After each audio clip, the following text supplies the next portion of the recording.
Nikki Woods, and I am super excited to be talking to Deborah Johnson, who is the author of The Secret of Magic. And I just finished reading the book. It was phenomenal. And so she is she's going to be talking with us about that book today. How are you? I'm doing well, and thank you for your kind words. Thanks for reading the book and liking it. I appreciate it. No, it was great, and we've been trying to work this out for a while, and it just kind of happened that it happened during Black History Month, but I think it's really apropos, and it's a great, book for discussion. Let me tell you a little bit about Deborah. Deborah was born right below the Mason-Dixon line in Missouri, but she grew up between Missouri and Omaha, Nebraska. She moved to San Francisco. She lived in Rome, where she worked as a translator and editor of doctoral thesis, and also at Vatican Radio. So she has authored other books, The Air Between Us, which received the Mississippi Library Association Award for Fiction, and she now lives in Columbus, Mississippi, and she's working on her next novel. But today we are talking mainly about The Secret of Magic. Welcome. Thank you. Thank you for having me. So tell me a little bit about you and how you got into to writing fiction and also the, I guess, historical fiction and this type of fiction. Well, I always wanted to be a writer, but actually history is what I studied in school, so I've always been interested in how things evolved, how we got from one place to another place. And this especially was true with The Secret of Magic, because so much of the civil rights era I lived through.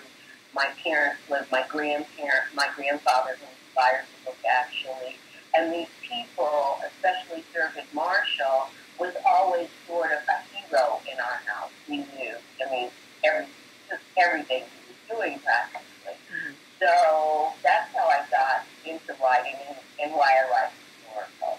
So the book, in 1946, a young female attorney from New York City attempts the impossible, attaining justice for a black man in the South. And Regina Robichard, is that how you... Yeah. Robichard, she works for Thurgood Marshall, and she receives an unusual letter asking the NAACP to investigate the murder of a returning black war hero. And it is signed by another author, one of the most reclusive authors in the country. Tell me a little bit about the premise of the story and how it develops. And then I also want to talk about your grandfather and Thurgood Marshall. Well, the story developed because I've always been interested in the Second World War. One of my professors in college said that the Second World War was sort of pivotal, not just for African Americans, but worldwide, because people went into the camps at Auschwitz and Dachau and realized just how awful people could be to each other. And it sort of woke people up a little bit.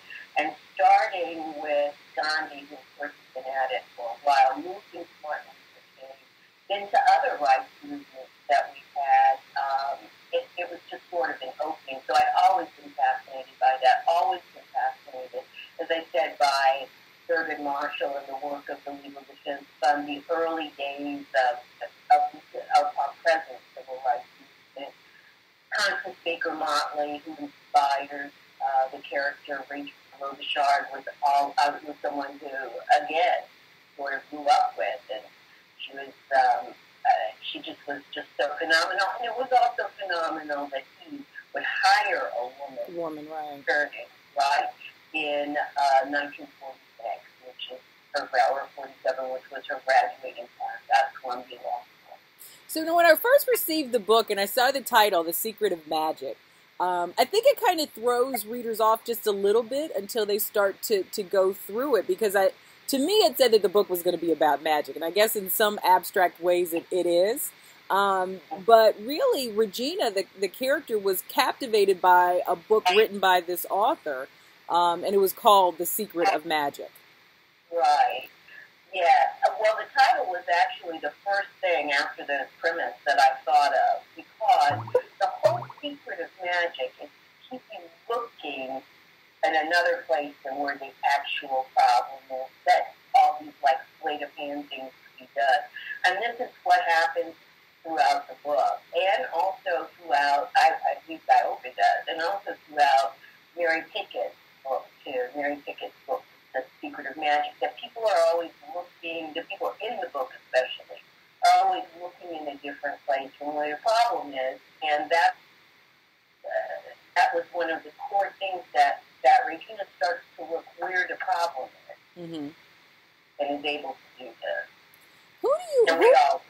What character in this book for you? Because there's so many interesting characters. Your characters are extremely well developed, and I think you get attached to, well, for me at least, in a lot of books, maybe one, possibly two, but in this book, there's so many characters that you empathize with, but you also get attached to.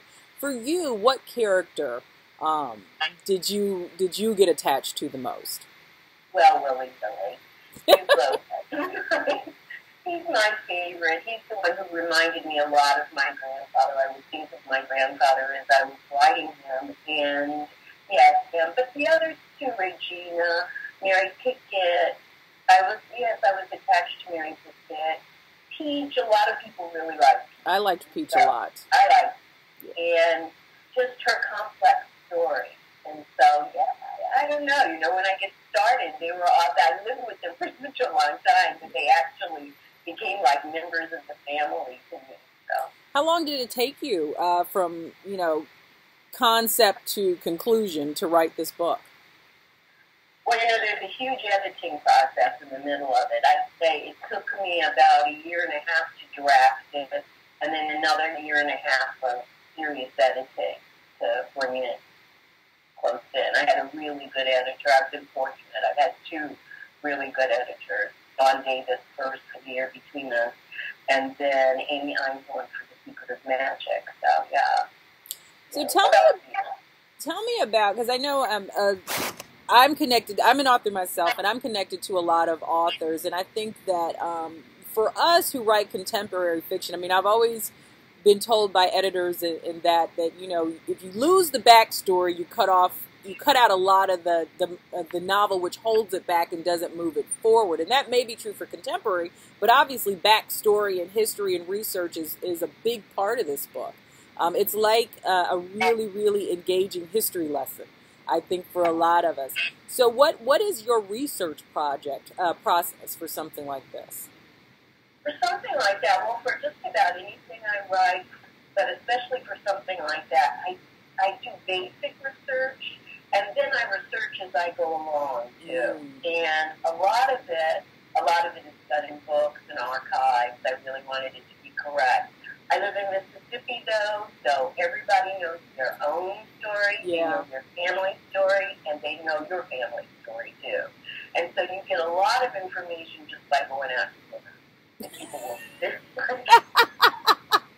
will start talking, and they have all these great stories, and so it's a fertile place to write a book.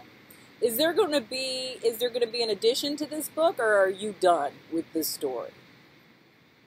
I'm pretty much done with the story, I think, but the next book, the one I'm working on right now, takes place in the same town as The Air Between Us took place in the same town.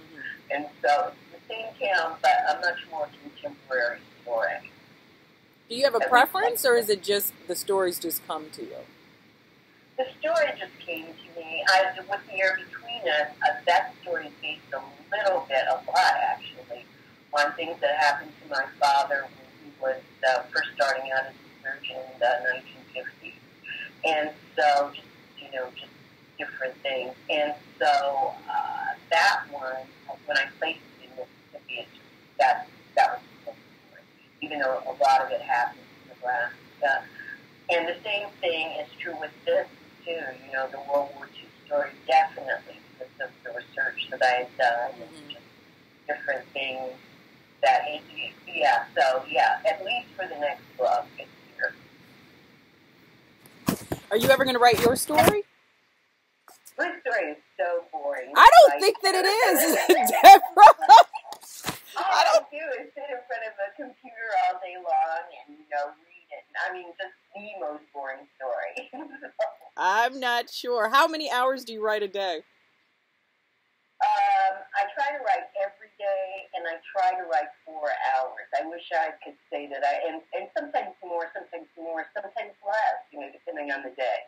But I do think it's important to work every day when you are a writer, because it keeps you from getting scared of your topic. It keeps you right in there with it. So keeps you present. Right, exactly. And I have found that if I don't work consistently, then it overwhelms me. I start thinking I can't do it. And so it's important to do it. If you're a writer, you write, right? Right. You gotta do it. Who is your favorite person to read? Right. It depends, on the moment that what I'm reading right at that very second. Actually, because there's so many people that I really love to read. I think for constant inspiration, Zora Neale Hurston, I love to read her, and I can read her again and again. She has just her life is such an inspiration, but her words too. And who else? I mean, just that. I love Edith Wharton. I could go back to her again and again. Oh, wow. And I love, Henry James. I mean, that's just because that's what I'm reading right this second. But if I start reading something else, then it'll go in that direction. That's just, I'm reading Edith Wharton right now, so I love it. Okay. Deborah Johnson, the book is The Secret of Magic, but as you said, this is not the first. And so I'm a binge reader. So once I discover somebody, it's like I go look for everything, whether it's a sentence, a blog, or a book. I'm doing research and trying to read it. So I'm now binging on you, and I appreciate all that you've done. Thank you so much. Thank you for having me. I appreciate you. Absolutely, absolutely. Deborah Johnson, The Secret of Magic. You can read more about her also on blackamericaweb.com.